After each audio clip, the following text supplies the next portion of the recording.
Welcome to this explainer. Today, we're going to examine a milestone that very few republics in human history ever actually reach. I want you to picture the scene. It's the morning of July 4th, 2026.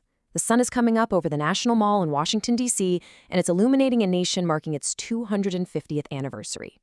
We're going to take a hard look at the United States at this exact moment, balancing all the patriotic pageantry of the semi-quincentennial with the very stark, real-world geopolitical and economic forces that are completely reshaping the country.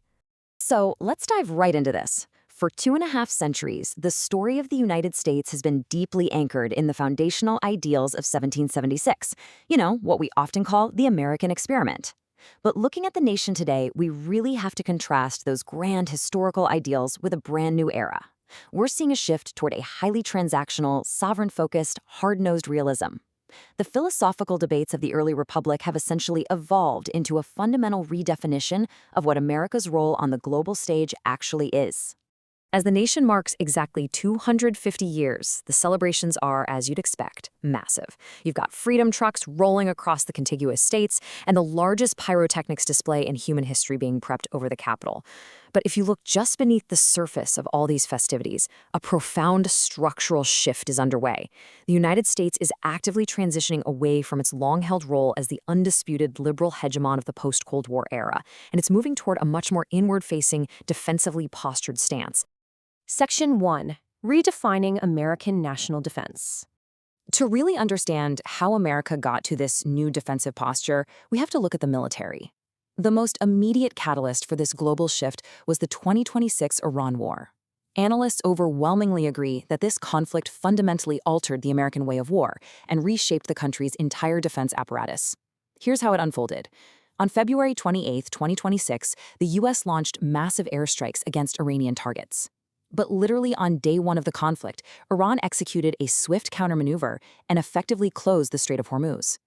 By deploying swarms of unmanned aerial vehicles and anti-ship ballistic missiles, they choked off up to 30% of the entire world's oil and natural gas supply.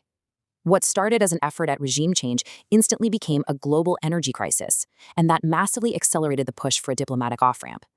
This ultimately culminated in the June 17th Islamabad Memorandum. Now, factual reporting on the actual terms of that memorandum reveals a framework that experts note is remarkably lopsided. The agreement granted Tehran an immediate $24 billion in unfrozen assets, along with a pathway to a staggering $300 billion in reconstruction funds.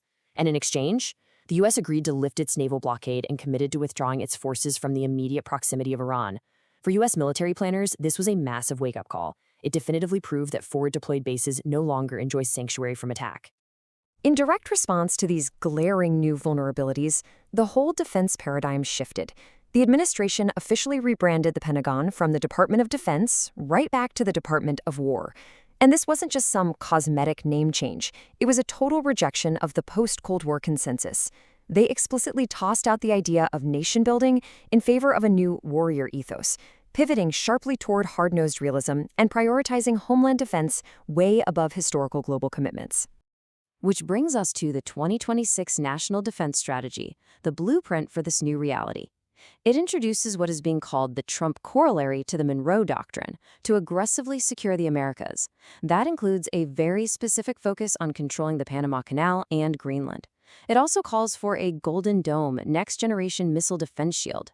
And as for international allies, there is now a strict demand for burden shifting, requiring partners to shoulder their own conventional defense by spending a massive 5% of their GDP on security. Section 2. Influence in a multipolar world. Naturally, when you completely redefine your military commitments, you reshape your diplomacy. These abrupt military pivots, combined with highly transactional diplomatic maneuvers, have triggered a historic crisis in America's soft power, meaning its ability to influence the globe through attraction and shared values rather than just sheer force.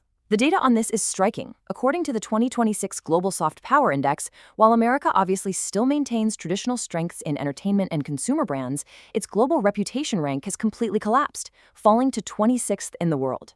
Even more dramatic, the nation's friendliness metric has plummeted to 156 globally, which directly reflects the impact of strict immigration policies and an increasingly isolationist posture.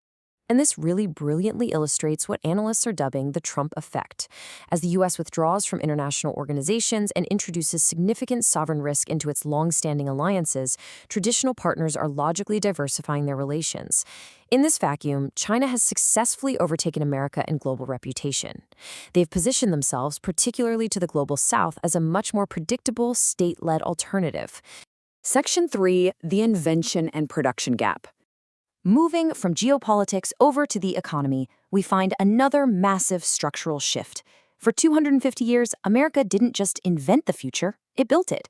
But today, the nation faces a severe strategic vulnerability.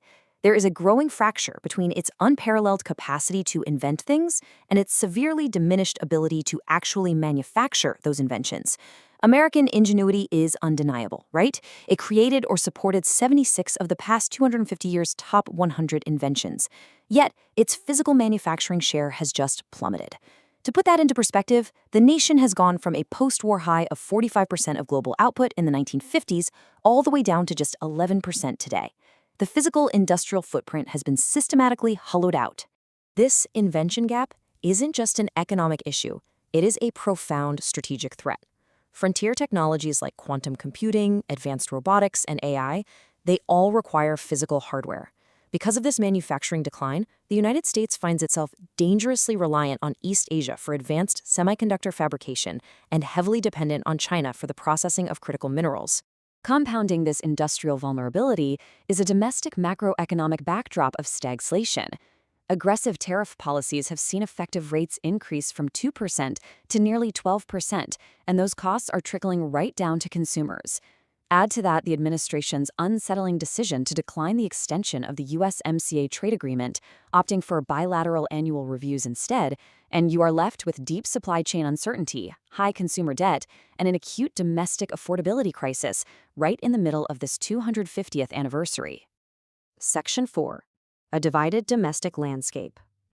This brings us to the home front. Behind the fireworks and the patriotic pageantry of the semi-quincentennial lies a society marked by deep polarization, systemic friction, and a really dramatic erosion of trust in public institutions. The 2026 Global Peace Index ranks the United States 134th out of 163 countries. That places the country in the bottom 30% of nations globally for peacefulness. This incredibly low ranking is driven by the highest sustained levels of political violence and violent demonstrations seen in the country since the 1970s. So the celebratory narrative on the National Mall feels, for many, entirely disconnected from their lived reality. Let's look at how this builds into the economic reality of the average household. The nation is completely split by a K-shaped economy. The top 20% are thriving. They're enjoying a buoyant stock market and driving national consumption. Meanwhile, the bottom 80% are struggling daily with the basic costs of housing, healthcare, and groceries. While campaigns like the Make America Healthy Again initiative are attempting to address some of these concerns, the economic divide remains incredibly stark. Section 5. Opportunities for the next era. As the U.S. enters its 251st year, it's navigating an increasingly anarchic, multipolar international system. To capitalize on its foundational strengths, it first has to navigate a few severe systemic risks.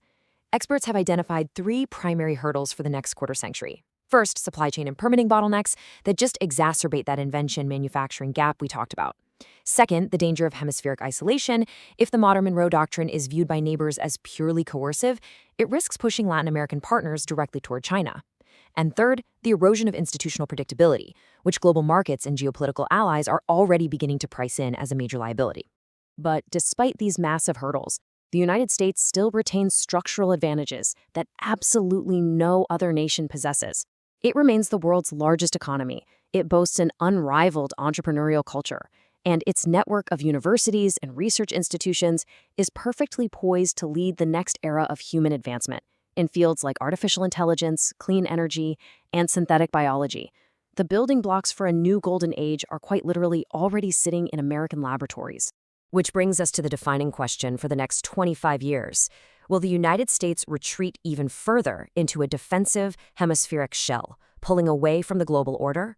Or will it find a way to reinvent itself once again, re-engineering its foundation to realign its immense power with a renewed sense of global purpose? When we look back at the historical context of the last 250 years, history proves that America's true enduring strength is not just its initial invention, but its profound capacity for reinvention. The structural foundations of American leadership are currently being re-engineered, yes, but there is no irreparable break. The nation has an unmatched ability to reshape its strategy around the shifting currents of each and every era. As the fireworks fade over Washington, D.C., and the celebrations of July 4th, 2026 come to an end, one thing is abundantly clear. The American experiment continues.